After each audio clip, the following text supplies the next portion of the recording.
Ni siquiera eres digna de lustrarle los zapatos a tu hermano. Gritó mi madre. Respondí, entonces pídele a él que pague tus lujos. Nadie se movió. Mi hermano se puso pálido. El aire en el jardín del restaurante en Polanco era espeso y olía a dinero, una mezcla empalagosa de perfume caro, el aroma floral de las gardenias que adornaban cada mesa y la carne asada de un corte que yo sabía costaba más que mi renta de estudiante de hace años. Era el cumpleaños número 60 de mi madre, Leticia, y la ocasión exigía una celebración que gritara éxito, o al menos, la ilusión de uno. Yo estaba sentada en una esquina, sintiéndome como un fantasma en el festín, una pieza de un rompecabezas que simplemente no encajaba. Había pasado toda la semana eligiendo su regalo. Descarté las joyas, los bolsos, las cosas que ella solía comprarse con el dinero que yo le enviaba. Quería algo que fuera mío. Algo que dijera que la veía, que la recordaba. Recordé cómo, antes de que la obsesión por el estatus social la consumiera, mi madre amaba leer. Podía pasar tardes enteras con una novela de Isabel Allende o Laura Esquivel. Así que le compré el mejor lector de libros electrónicos del mercado, uno con una pantalla que imitaba perfectamente el papel, y cargué una cuenta con suficiente crédito para que pudiera comprar todos los libros que su corazón deseara. Era un regalo personal, un puente hacia la mujer que solía ser. Cuando llegó el momento de los regalos, se lo entregué en una caja elegantemente envuelta. Ella sonrió, una sonrisa delgada y educada que no le llegó a los ojos. ¡Ay, qué moderno, Solana! Gracias, mija, dijo, y lo dejó a un lado de la mesa con la misma indiferencia con la que se deja una servilleta usada. Ni siquiera lo abrió. Un momento después, mi hermano Ramiro se acercó con un gran lienzo envuelto en una tela. Con un gesto teatral, lo desenvolvió para revelar una pintura al óleo. Era una copia bastante torpe de un paisaje de Diego Rivera, con colores chillones y una perspectiva extraña.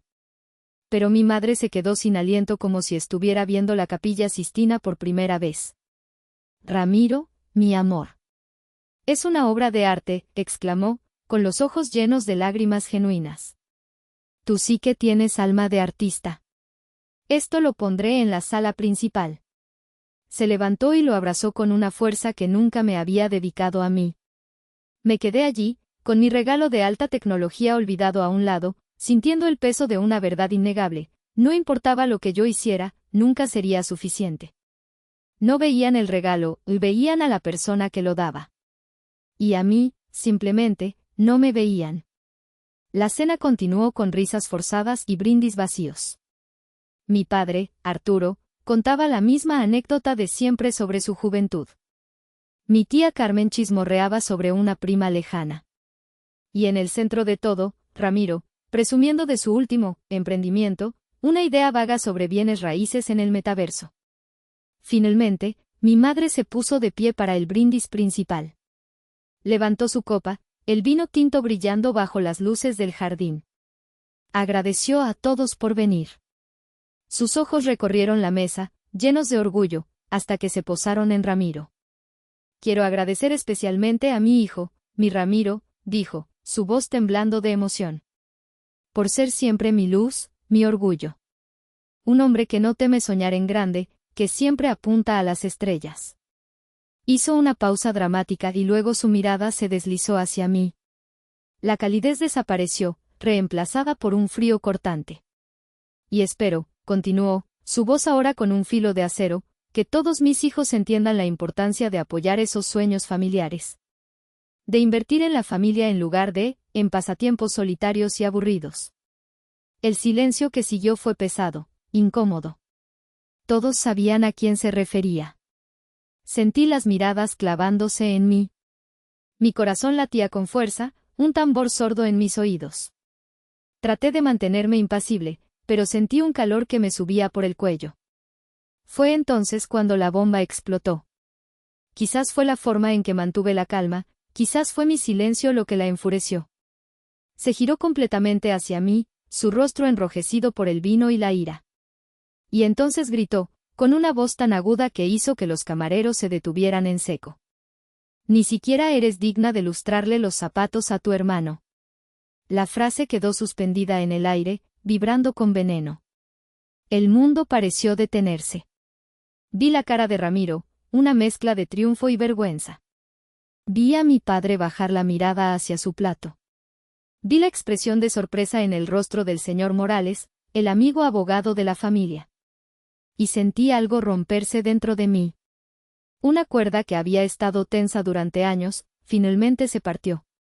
Tomé una respiración lenta y profunda. El caos en mi interior se calmó, cristalizándose en una claridad helada. Levanté la vista y encontré los ojos de mi madre, sin parpadear. Y con una voz tranquila, tan tranquila que era más aterradora que cualquier grito, le respondí. Entonces pídele a él que pague tus lujos. Nadie se movió. Nadie respiró. Ramiro se puso pálido como un fantasma. Puede que ahora piensen que soy un monstruo. Pero para entender el fuego que ardió esa noche, tienen que ver la madera que se ha ido acumulando, pieza por pieza, durante los últimos 15 años. Todo comenzó hace 14 años. Yo tenía 18 y sentía que el universo entero cabía en el sobre que sostenía en mis manos. Mis dedos temblaban mientras lo abría, aunque ya sabía lo que decía. Era la carta oficial, beca completa para estudiar ciencias de la computación en una de las mejores universidades del país. No era solo una aceptación, era una validación.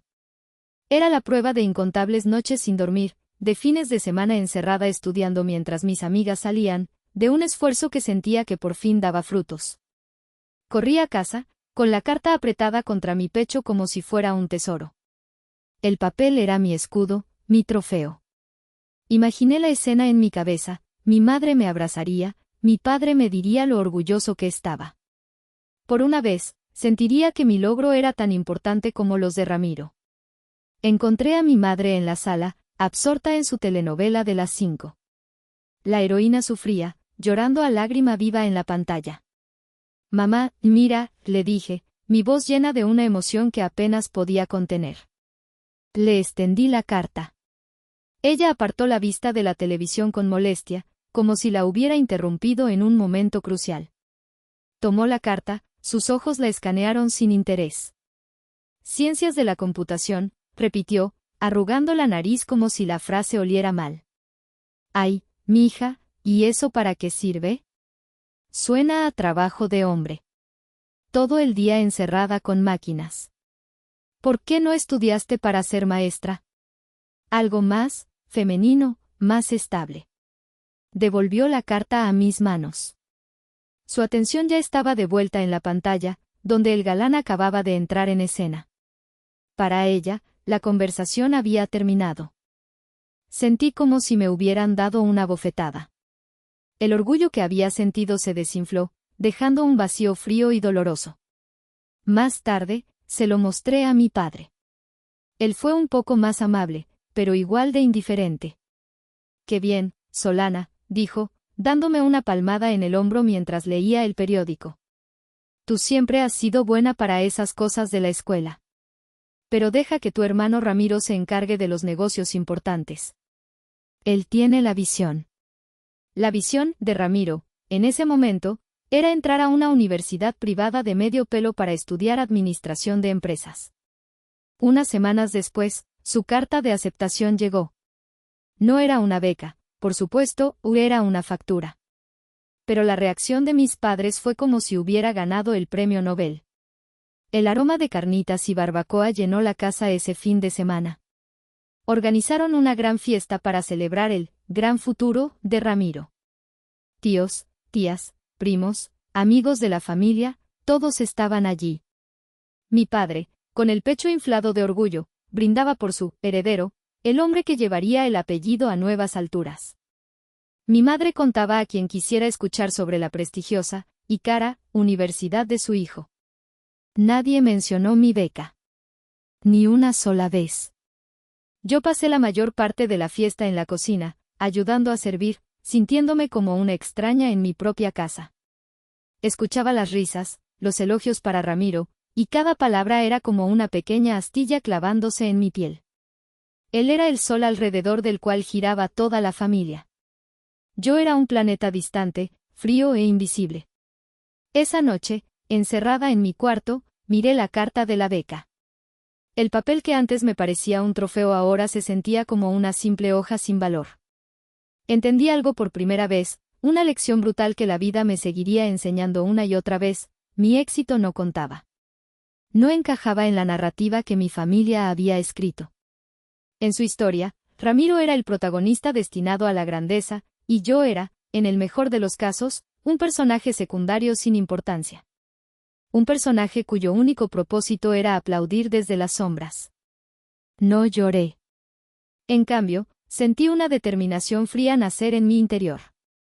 Si ellos no iban a invertir en mí, yo invertiría en mí misma. La beca cubría la matrícula, pero no los libros, ni el transporte, ni una computadora decente. Así que conseguí un trabajo de medio tiempo en una cafetería. Mientras Ramiro gastaba el dinero de mis padres en fiestas y ropa de marca, yo pasaba mis mañanas sirviendo cafés y mis noches escribiendo código en una laptop de segunda mano que me costó meses de ahorros.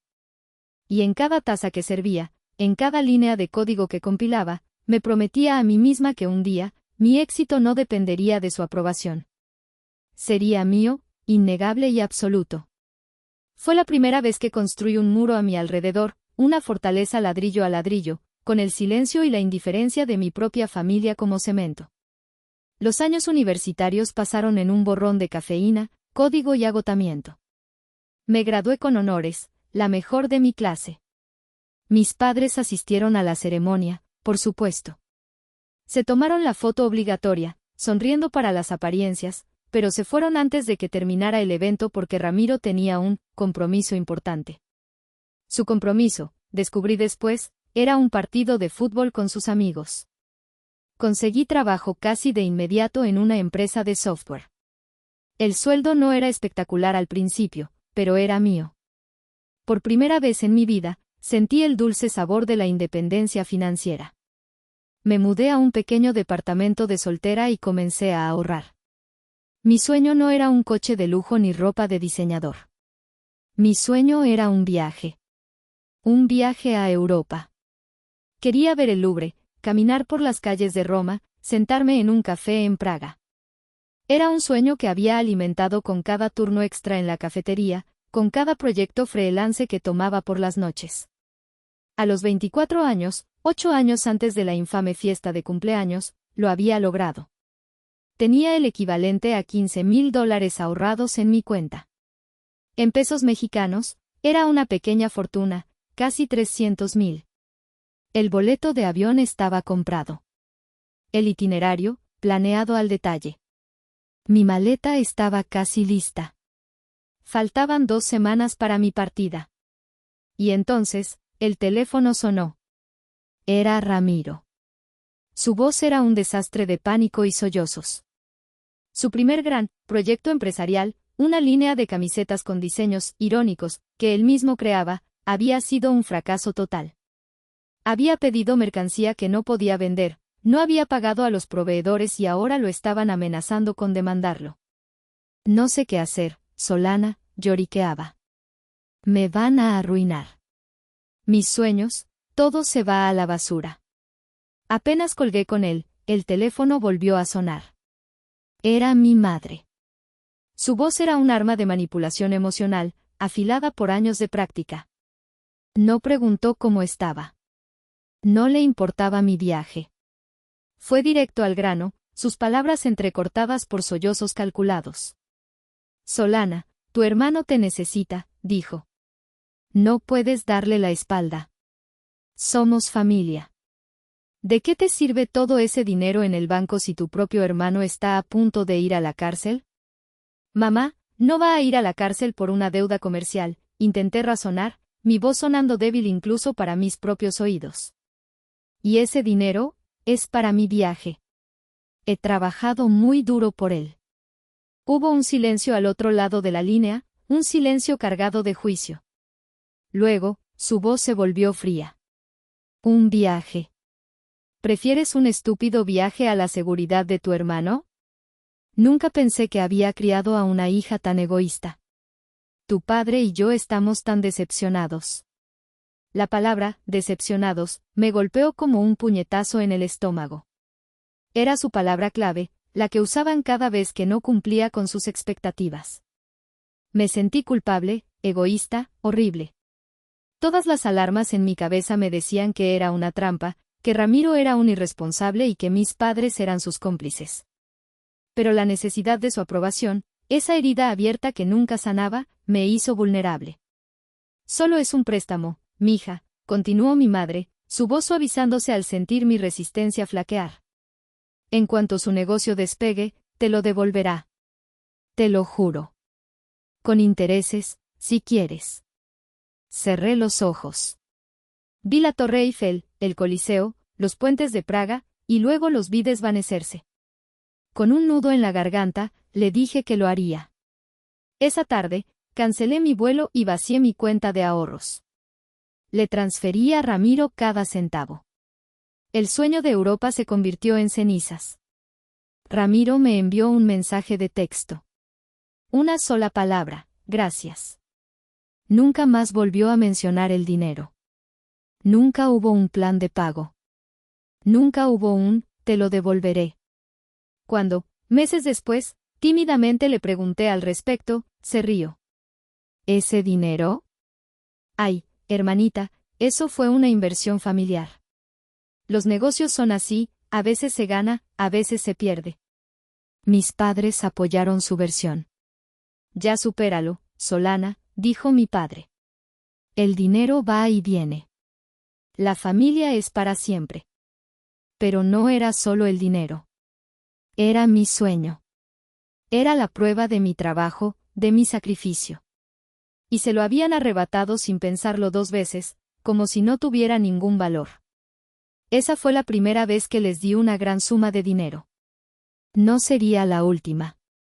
Se convirtió en un patrón. Un préstamo para una nueva idea de negocio de Ramiro.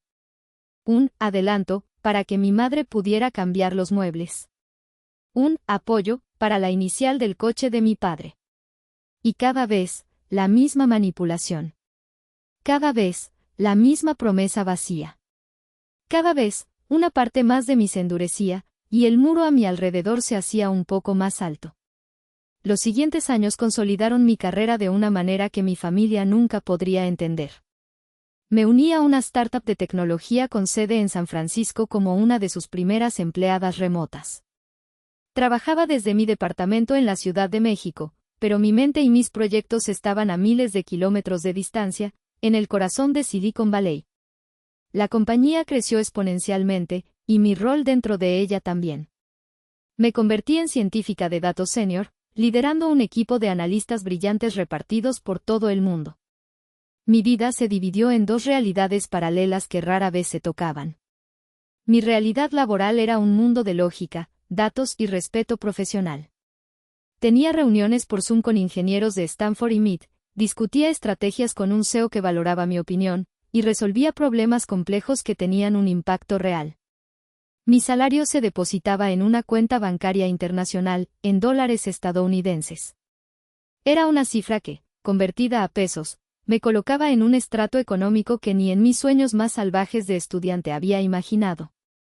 En secreto, con la disciplina de quien ha conocido la escasez, empecé a invertir.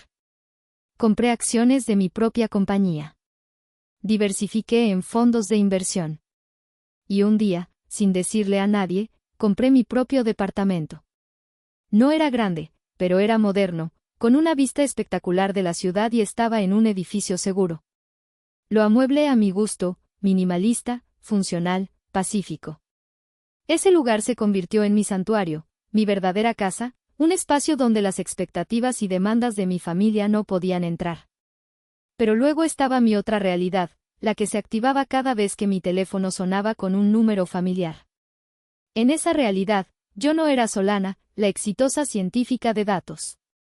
Era, Solanita, la hija rara que jugaba con la computadora todo el día, la hermana egoísta, y lo más importante, el cajero automático familiar. Las peticiones de dinero se habían vuelto tan frecuentes que perdieron su carácter de emergencia. Eran simplemente el costo de mantener la paz. Para evitar las llamadas llenas de culpa y los dramas teatrales de mi madre, automaticé el dolor. Cada mes, una transferencia salía de mi cuenta para pagar la renta de la espaciosa casa en la que vivían. Otra para la letra del BMW de Ramiro. Otra para cubrir el saldo de la tarjeta de crédito de mi madre, siempre al límite por sus compras impulsivas. Ellos nunca preguntaban de dónde venía el dinero. Asumían que era mi deber. No entendían mi trabajo, por lo que no podían comprender la magnitud de mis ingresos. En sus mentes, yo probablemente ganaba un sueldo de oficinista un poco por encima del promedio, y simplemente era buena para ahorrar. La ironía era tan densa que casi podía tocarla. El punto de quiebre, el momento en que el resentimiento que había estado hirviendo a fuego lento comenzó a desbordarse, llegó una noche de martes, unos 3 meses antes de la fiesta de cumpleaños. Estaba agotada, terminando un proyecto crucial con una fecha límite imposible. Había cancelado una cena con mis pocos amigos para poder concentrarme. Mi cena consistió en unos tacos recalentados comidos sobre mi escritorio. Mientras esperaba que un algoritmo terminara de procesar, abrí Instagram por puro aburrimiento. Y allí estaba. Una foto publicada por Ramiro. Él, mi madre y mi padre, sentados en uno de los restaurantes más caros y exclusivos de la ciudad, uno al que yo solo había soñado con ir. Sostenían copas de champán, sonriendo a la cámara. La mesa estaba llena de platillos que costaban una fortuna. Ramiro vestía un traje nuevo, mi madre lucía un collar que yo no reconocía. El pie de foto decía, celebrando la vida y los nuevos comienzos. El éxito es para quienes lo persiguen. Almohadilla familia, almohadilla éxito, almohadilla emprendedor. Sentí un golpe de náusea. Busqué en mis registros bancarios en el teléfono. Efectivamente, un cargo de esa misma tarde, una boutique de lujo, la favorita de mi madre. Y el pago mensual del traje de Ramiro, comprado a crédito, por supuesto. Estaba pagando por la misma escena que me estaban restregando en la cara. Pero lo que realmente me rompió fue el primer comentario debajo de la foto. Era de mi madre.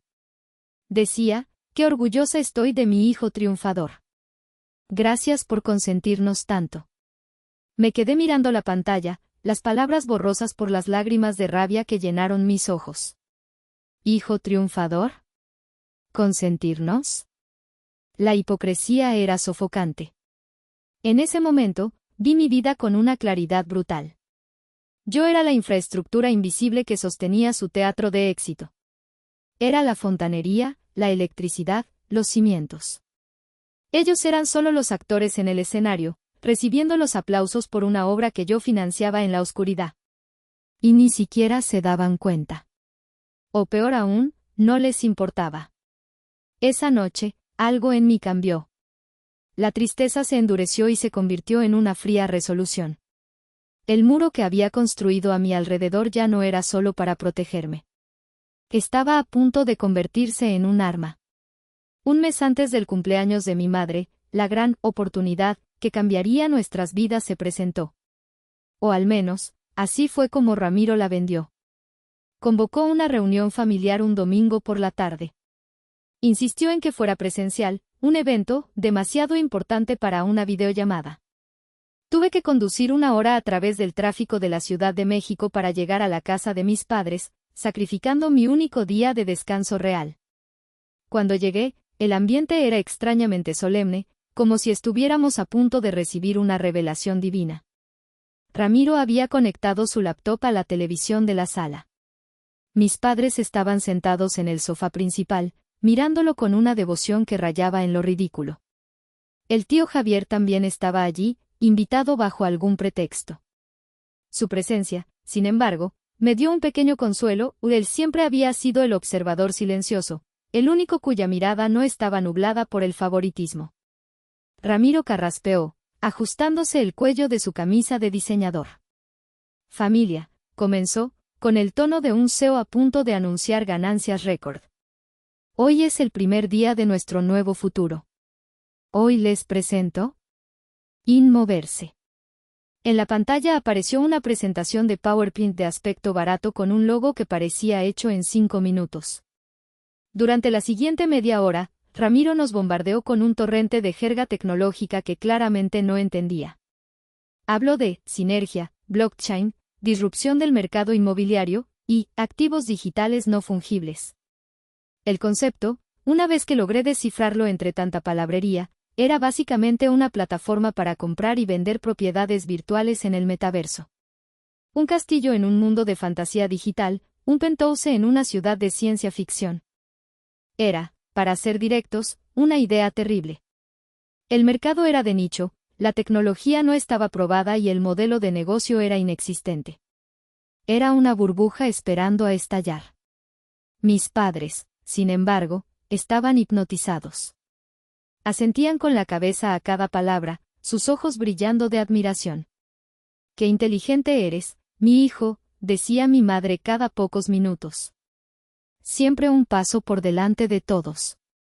Cuando terminó su presentación con una diapositiva que simplemente decía, «El futuro es ahora», se hizo un silencio expectante. Él nos miró, sonriendo, como si esperara una ovación de pie. Fue entonces cuando cometí el error de aplicar la lógica. «Ramiro», comencé, eligiendo mis palabras con cuidado. «La idea es creativa. Pero, ¿cuál es el plan para la monetización? ¿Cómo se asegura el valor de estos activos virtuales? El mercado del metaverso es increíblemente volátil. ¿Has hecho un análisis de riesgo?» La sonrisa de Ramiro se desvaneció. Me miró como si le hubiera hablado en otro idioma. «Solana, por favor», dijo con condescendencia. «Esto no es sobre análisis de riesgo. Es sobre visión. Es algo que tú, con tu trabajo tan técnico, quizás no entiendas. Su trabajo le paga lo suficiente como para mantener esta casa», intervino el tío Javier en voz baja, pero fue ignorado. «Tu hermano tiene razón», saltó mi madre, a la defensiva. «Siempre eres tan negativa. Tan pesimista. ¿No puedes alegrarte por él por una vez en tu vida?» «No estoy siendo negativa, estoy siendo realista», respondí, sintiendo como la frustración comenzaba a hervir. Cualquier inversor haría estas mismas preguntas. Y entonces Ramiro soltó la bomba. «No necesito inversores externos», dijo, mirándome directamente. «Esta es una oportunidad para la familia.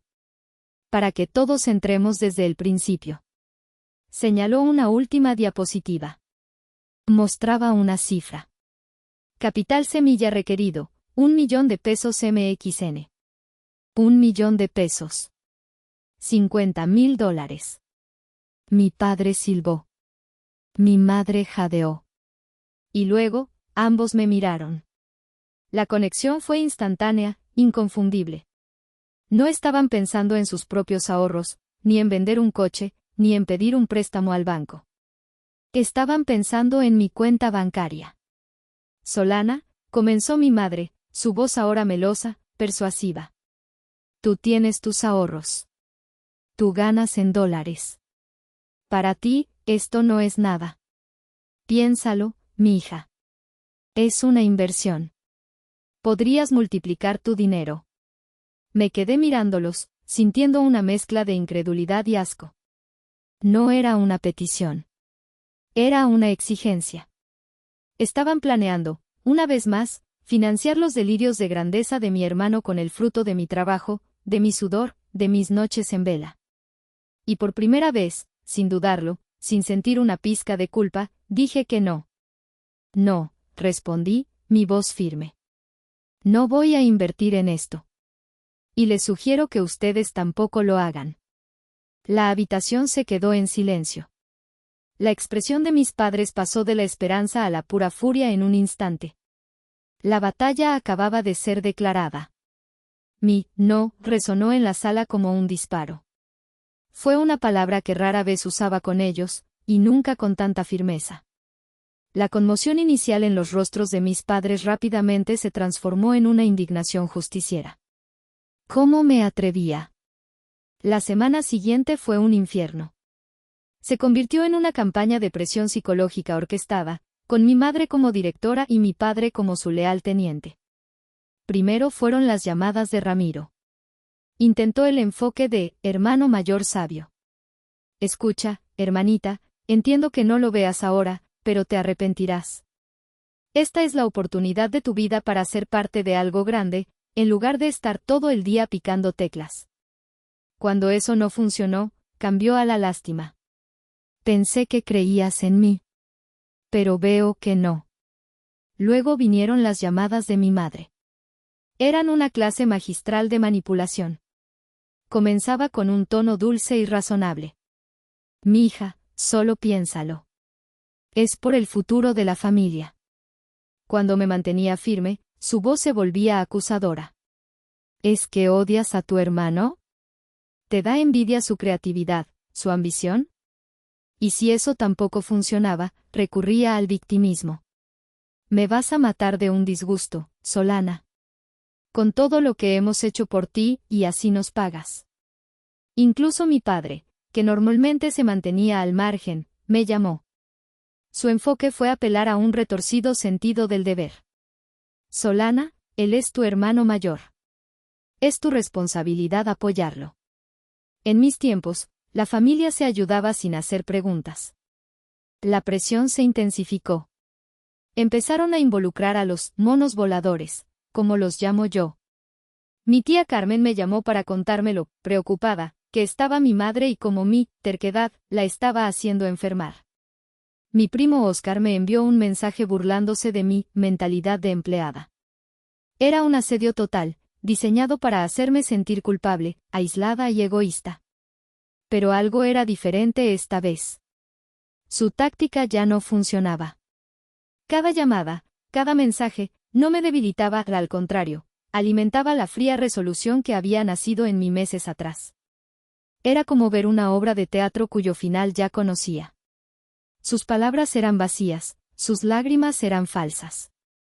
Ya no anhelaba su aprobación, solo sentía un profundo y amargo cansancio. El golpe final, la gota que derramó el vaso y rompió la presa, llegó un viernes por la noche. Me había desconectado del trabajo, me había servido una copa de vino y estaba a punto de ver una película. Mi teléfono vibró. Era un mensaje de voz de Ramiro. Dudé en escucharlo, pero lo hice. Su voz no era suplicante ni condescendiente. Era puro veneno, destilando años de resentimiento y envidia reprimida. ¿Sabes qué, Solana?, decía, su voz arrastrando las palabras con desprecio. Quédate con tu aburrido dinero. Sigue con tu vida gris, sentada frente a esa pantalla como un robot. Algunas personas estamos hechas para crear, para arriesgar, para vivir de verdad. Cuando yo sea millonario, cuando mi nombre esté en todas partes, ni se te ocurra venir a pedirme nada. Porque para mí, ya no existes. Clic. Me quedé mirando el teléfono en mi mano. No sentí dolor. No sentí tristeza. Sentí liberación. La última hebra de obligación familiar, el último vestigio de esperanza de que algún día me vieran, se rompió. Me di cuenta de que él no me veía como una hermana. Me veía como un obstáculo, o como una herramienta. Y como me negué a ser su herramienta, ahora era un obstáculo que debía ser eliminado. Esa noche no lloré. Hice algo mucho más productivo. Me senté frente a mi laptop, la misma con la que ganaba el aburrido dinero. Abrí un programa de presentaciones. Creé una nueva, con un fondo negro y letras blancas. El título, Informe Financiero Familiar, Contribuciones de Solana, periodo 2020 a 2025. No fue un acto de venganza. Fue un acto de verdad. Como científica de datos, mi mundo eran los hechos, las cifras, la evidencia irrefutable. Y estaba a punto de aplicar la misma lógica a la caótica y disfuncional economía de mi familia. Pasé todo el fin de semana en ello. Fue un trabajo de detective forense en mis propias finanzas. Descargué estados de cuenta de 5 años. Revisé registros de transferencias, extractos de tarjetas de crédito, recibos guardados en mi correo. Fue un proceso doloroso. Cada transacción era un recuerdo de una manipulación, una mentira, una falsa promesa. Pero con cada cifra que añadía a la presentación, me sentía más fuerte. Estaba convirtiendo mi dolor en datos. Estaba traduciendo años de abuso emocional a un lenguaje que nadie, ni siquiera ellos, podría negar. Creé diapositivas para cada categoría: vivienda, renta y servicios, transporte, pagos del BMW de Ramiro, proyectos empresariales de Ramiro, gastos personales de Leticia, tarjetas de crédito, vacaciones familiares. Cada diapositiva contenía una lista detallada de fechas y montos, culminando en un total para esa categoría. Al final, creé una diapositiva de resumen. La cifra final me dejó sin aliento, incluso a mí. La suma de todo lo que les había dado en los últimos 5 años. Guardé la presentación en mi teléfono y en la nube. Era mi póliza de seguro, mi botón de emergencia. No sabía cuándo la usaría. Pero sabía, con una certeza absoluta, que el día llegaría. El día de la auditoría final estaba cerca. El día de la fiesta de cumpleaños de mi madre llegó. Mientras me arreglaba, sentí una extraña calma. En años anteriores, estos eventos familiares eran una fuente de ansiedad. Me preocupaba qué decir, qué ponerme, cómo evitar los comentarios pasivo-agresivos de mi madre o las burlas de Ramiro sobre mi trabajo. Pero ese día, nada de eso importaba. Ya no iba como una hija buscando aprobación. Iba como una observadora, como una antropóloga estudiando una tribu extraña y disfuncional. Iba a cerrar un capítulo. Llegué al restaurante con una serenidad que desconcertó a mi familia. Les entregué sus saludos con una sonrisa cortés pero distante. Cuando mi madre me vio, su expresión se agrió por un momento, recordando mi traición de no financiar a Ramiro, pero rápidamente la enmascaró con su falsa alegría de anfitriona. En lugar de sentarme en el extremo de la mesa como solía hacer, busqué al tío Javier. Estaba de pie junto a la barra, observando la escena con su habitual aire de diversión melancólica. «Hola, tío», le dije. Se giró y me sonrió, una sonrisa genuina. «¿Cómo estás, campeona?», preguntó, usando el apodo que me había puesto desde que era una niña y ganaba concursos de matemáticas. «Estoy bien, tío». «Sobreviviendo», respondí. Él me miró fijamente por un momento, sus ojos sabios notando algo diferente en mí. «¿Segura que estás bien? Pareces diferente». «Lo estoy», afirmé. «Creo que por fin veo las cosas con claridad». No hizo más preguntas. Simplemente asintió y me dio una palmada en el hombro. «Ya era hora», murmuró. Ese simple gesto de validación significó más para mí que cualquier palabra de elogio que mis padres pudieran haberme dado. Durante la primera hora de la fiesta, interpreté mi papel a la perfección. Charlé con mis tíos, pregunté a mis primos sobre sus hijos, elogié la comida. Evité a mi madre y a Ramiro tanto como fue posible. Los observé desde la distancia. Se movían por el jardín como realeza, aceptando cumplidos, riendo a carcajadas. Eran los protagonistas de su propia película, y todos los demás éramos extras. El momento de los regalos, como ya he contado, fue la primera grieta en la fachada. La indiferencia hacia mi regalo y la adoración por el de Ramiro fue el catalizador.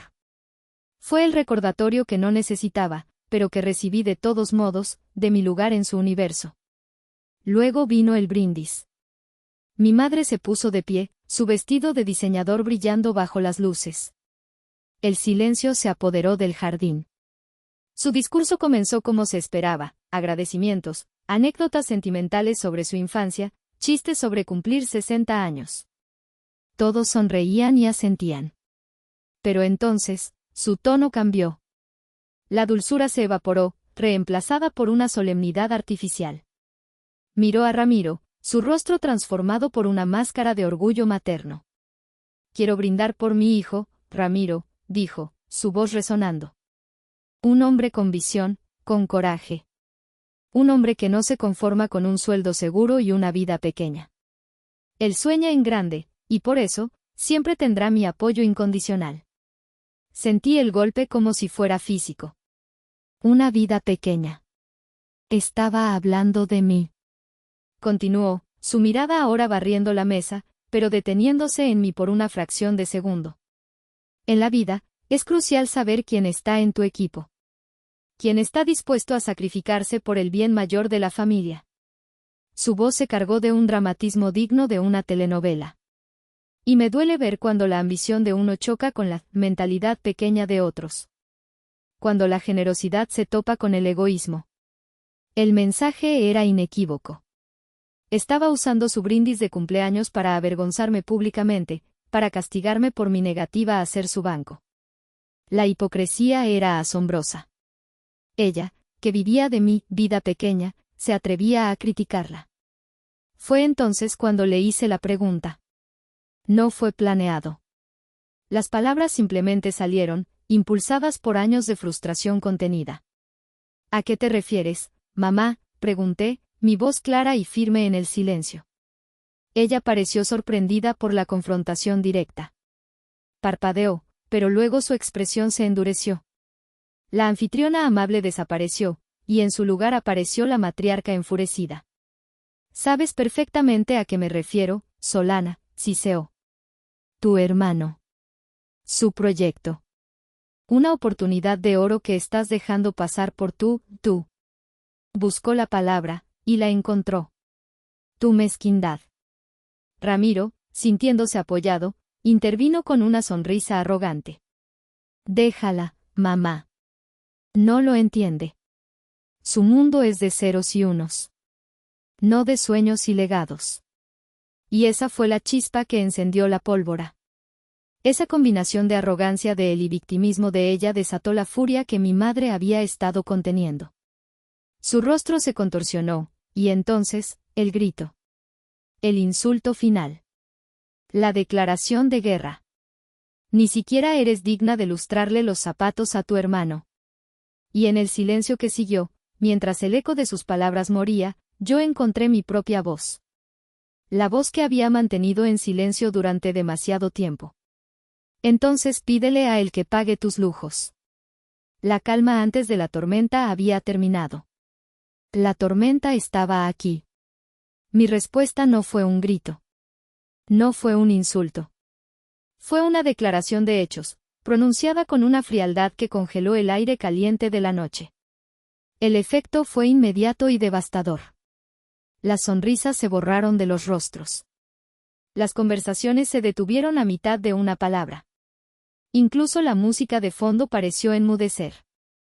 Mi madre me miraba con la boca abierta, sus ojos desorbitados por la incredulidad. Yo, su hija silenciosa y obediente, ¿me atrevía a responderle? ¿Y de esa manera? ¿Frente a toda la familia y amigos? ¿Qué acabas de decir?, balbuceó, su voz un susurro ronco. Ramiro fue el primero en recuperarse, su pánico disfrazado de indignación. ¿Estás loca, Solana? ¿Qué demonios te pasa? Pídele perdón a mi madre ahora mismo. Yo lo ignoré. Mis ojos estaban fijos en mi madre. Dije, repetí, articulando cada sílaba con una precisión quirúrgica, que si Ramiro es tan superior, entonces él debería ser quien pague por este estilo de vida que tanto disfrutas. Mi estilo de vida me lo gano con el sudor de mi frente y el apoyo de mi maravilloso hijo, gritó ella, recuperando su voz, aunque temblaba de rabia. Una risa seca escapó de mis labios. No pude evitarlo. Era tan absurdo, tan alejado de la realidad, que era casi cómico. Mamá, dije, sacudiendo la cabeza lentamente. Creo que todos aquí, especialmente tú, tienen una percepción muy equivocada de la situación financiera de esta familia. Pero no te preocupes. Estoy aquí para aclarar las cosas. Con la calma de un cirujano a punto de empezar una operación, saqué mi teléfono del bolso. Mis movimientos eran deliberados, sin prisa. Todos los ojos me seguían, una mezcla de curiosidad y temor. En el otro extremo del jardín, había una gran televisión de pantalla plana que el restaurante usaba para eventos. Había notado la función de screen mirroring cuando llegué. Ya que a Ramiro le gustan tanto las presentaciones, anuncié a la sala en silencio, he preparado una para la ocasión. Activé la función en mi teléfono.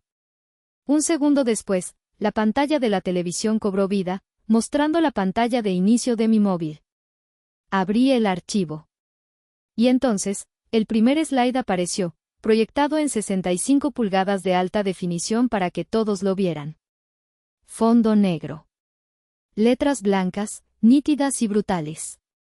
Informe financiero familiar, contribuciones de Solana, periodo, enero de 2020, diciembre de 2024. Se escuchó un jadeo colectivo. Mi madre se llevó una mano al pecho.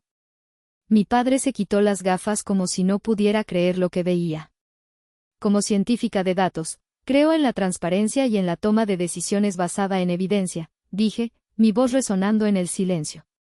Así que, permítanme presentarles los datos.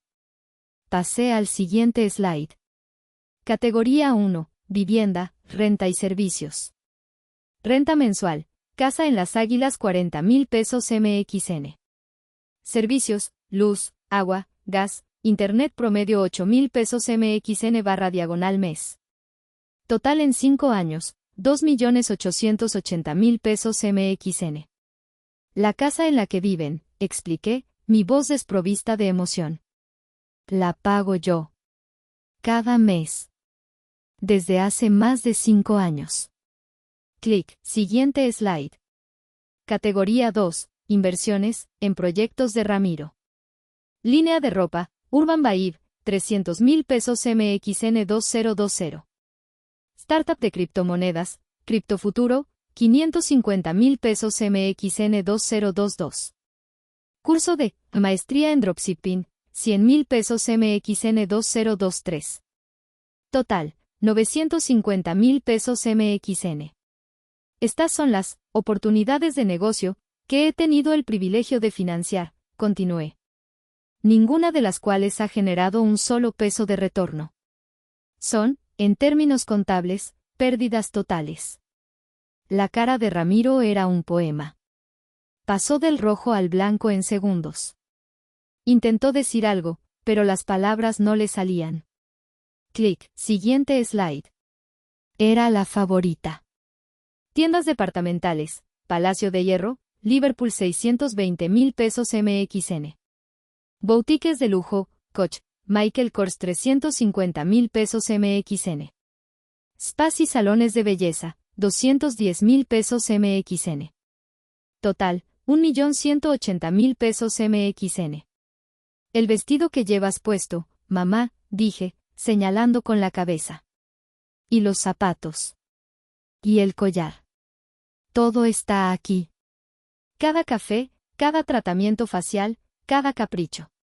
Pagado por mi, aburrido, trabajo.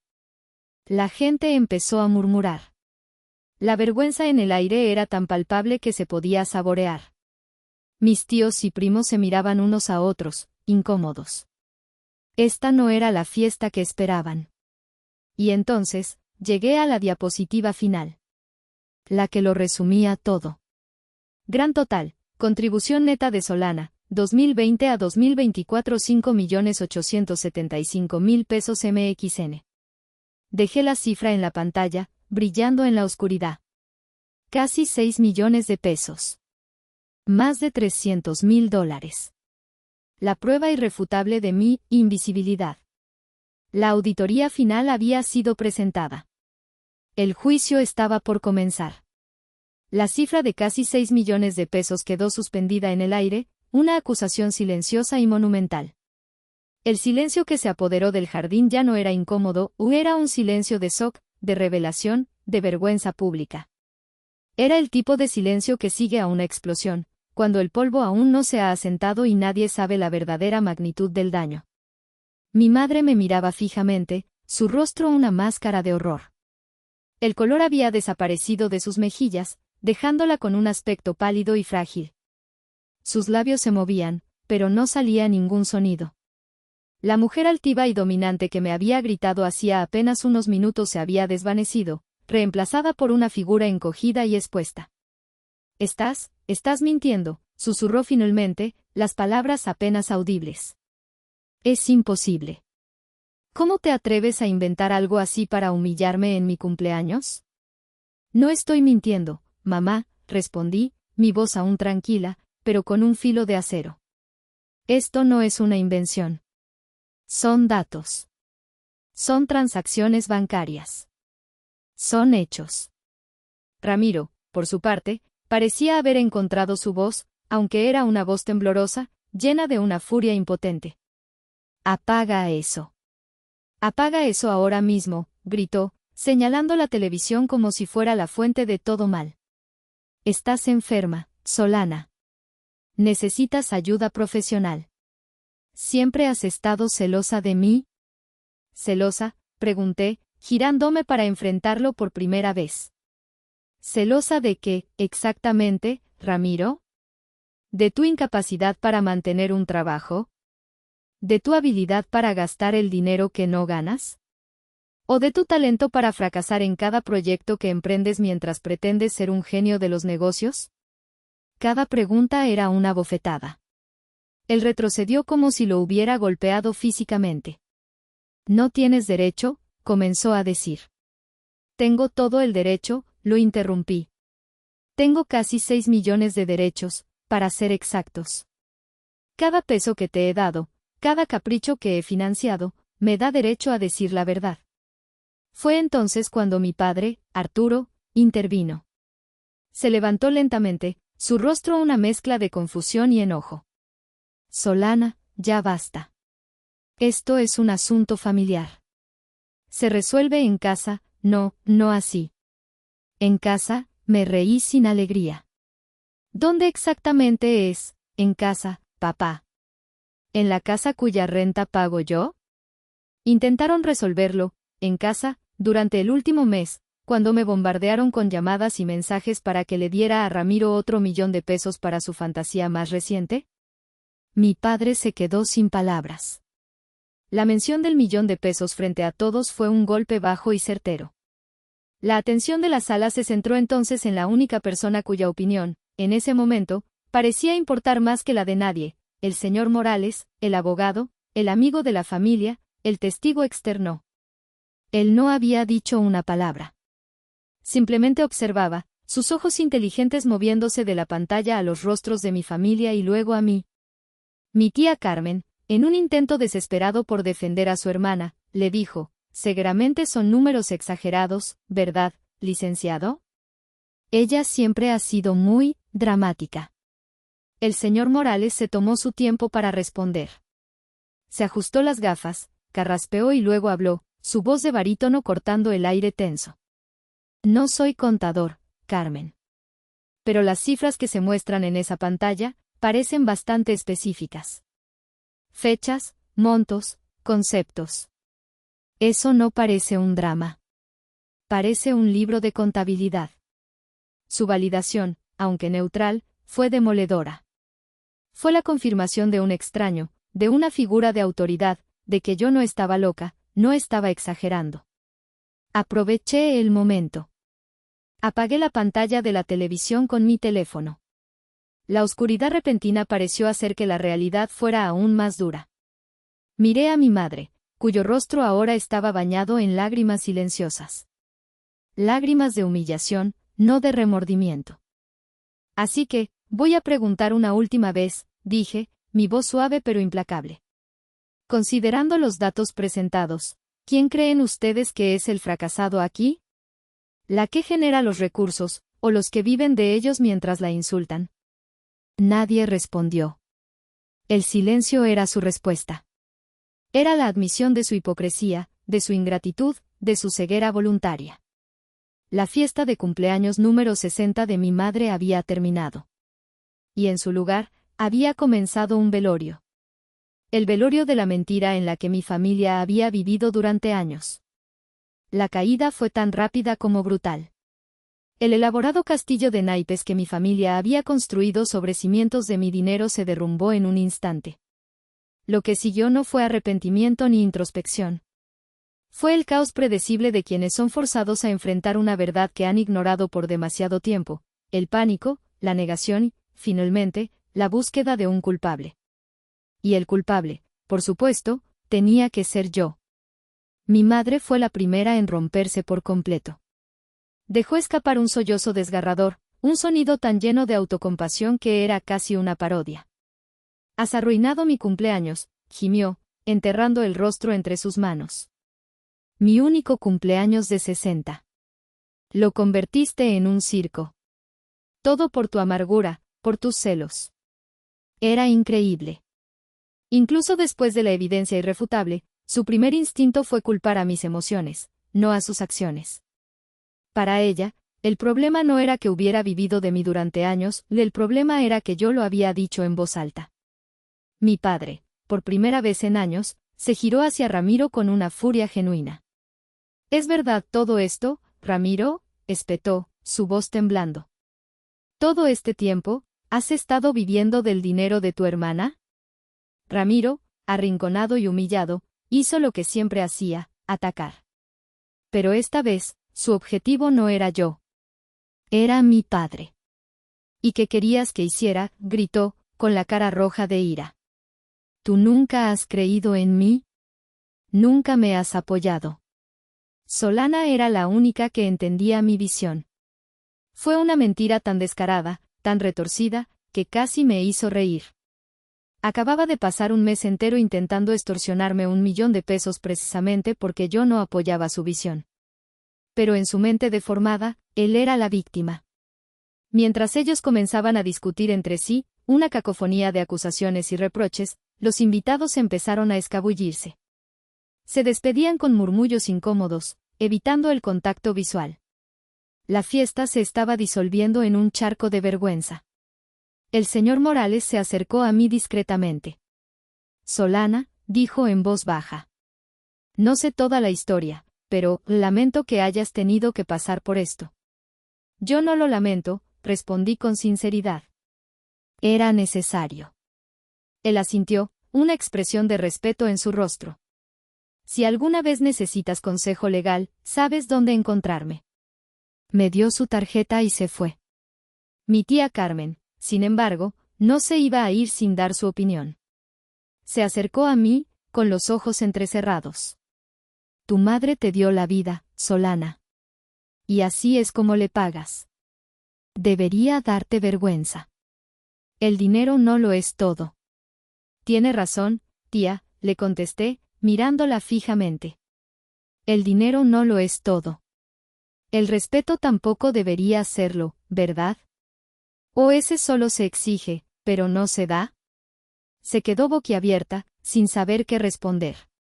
Observé a mi familia por un momento más.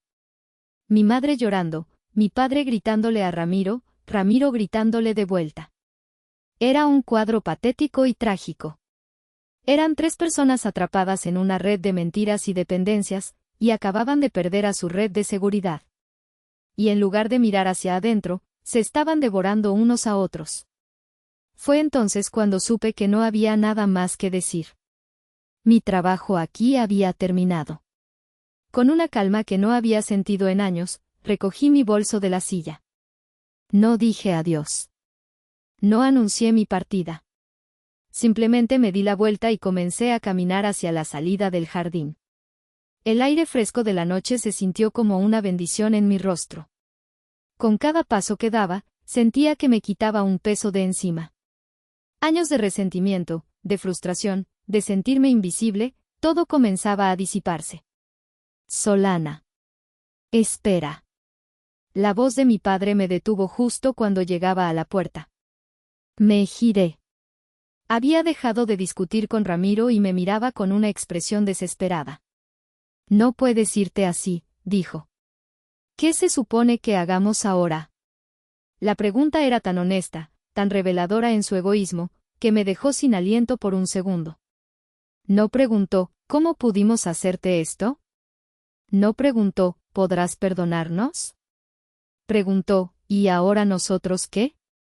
Su preocupación inmediata no era por el daño que me habían causado, sino por las consecuencias prácticas para ellos.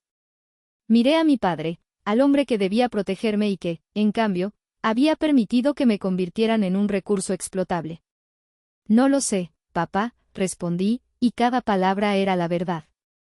Supongo que tendrán que empezar a vivir con su propio dinero. Como hace el resto del mundo. Me di la vuelta y salí, dejando atrás el sonido de mi familia derrumbándose. Justo cuando salía del restaurante hacia el estacionamiento, escuché pasos apresurados detrás de mí. Por un momento, temí que fuera mi madre o Ramiro, listos para una segunda ronda de drama. Pero era mi tío Javier. Se detuvo a mi lado, un poco sin aliento.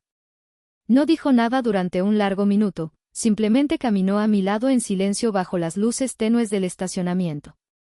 ¿Estás bien?, preguntó finalmente, su voz grave y amable. Lo estoy, respondí, y me di cuenta de que era la verdad más profunda que había dicho en mucho tiempo. Me siento ligera. Él asintió, mirando hacia el cielo nocturno. Lo que hiciste allí, se necesitó mucho coraje, Solana. Más del que yo he tenido en toda mi vida para decirles unas cuantas verdades. No fue coraje, tío. Fue agotamiento, confesé. Ya no podía más. Llegamos a mi coche. Me apoyé contra la puerta, sintiendo el metal frío a través de mi vestido. Mi tío se detuvo frente a mí. Tu madre, ella te quiere, a su manera retorcida, dijo, como si sintiera la necesidad de defenderla, aunque fuera un poco. Pero está ciega. Ciega por el miedo al fracaso, ciega por la imagen que quiere proyectar. Su amor viene con una factura demasiado cara, tío. Y decidí que ya no puedo pagarla. Él me miró con una tristeza infinita en los ojos. Lo sé. Y haces bien. Metió la mano en el bolsillo y sacó una pequeña figura de madera, un búho toscamente tallado. Te hice esto hace años, cuando entraste a la universidad. Nunca encontré el momento para dártelo. Los búhos ven en la oscuridad. Siempre pensé que tú también tenías esa habilidad. Me entregó el búho. Sus pequeñas alas de madera se sentían suaves y sólidas en mi mano. Sentí un nudo en la garganta, esta vez no de rabia, sino de una gratitud abrumadora. En medio de toda la locura, había una persona que sí me veía. Gracias, tío, susurré. Cuídate mucho, campeona, dijo, y me dio un abrazo fuerte y rápido. Y no mires atrás. Vive tu vida. Te lo has ganado. Se dio la vuelta y caminó de regreso hacia el desastre, dejándome sola con el búho de madera y mi nueva libertad. Conduje a casa con las ventanas abiertas, dejando que el aire de la noche limpiara los últimos vestigios de la fiesta. Cuando llegué a mi departamento, mi santuario, cerré la puerta y me apoyé en ella, exhalando un suspiro que pareció venir desde el fondo de mi alma. La semana siguiente fue un torbellino silencioso. Mi teléfono, que antes no paraba de sonar con sus demandas, se quedó mudo. Luego, como esperaba, comenzaron a llegar los mensajes. Primero, una serie de textos furiosos de Ramiro, llenos de insultos y amenazas vacías. Los borré sin leerlos por completo. Luego, largos párrafos de mi padre, hablando de decepción y la importancia de la familia. Finalmente, llegaron los mensajes de mi madre. Eran una montaña rusa emocional. Empezaban con rabia, luego pasaban a la súplica lastimera, hablando de su corazón roto, y siempre, terminaban con una nota al pie de página. Por cierto, la tarjeta de crédito fue rechazada en el supermercado. ¿Podrías revisarla, por favor? No respondí a ninguno. Uno por uno, bloqueé sus números. El de mi madre, el de mi padre, el de Ramiro. El único que dejé fue el del tío Javier. Fue como podar un árbol muerto, cortando las ramas podridas para que la parte sana pudiera crecer. Ellos dicen que destruí a mi familia en el cumpleaños de mi madre. Dicen que soy fría, calculadora y despiadada. Pero yo no creo que destruí nada. ¿Cómo puedes destruir algo que ya estaba roto por dentro, hueco y carcomido por la hipocresía? Yo no incendié la casa. Simplemente dejé de pagar la hipoteca de una fachada que estaba a punto de derrumbarse. Dejé de financiar una obra de teatro en la que yo era la única que no tenía un guión. Compré mi libertad y mi paz mental.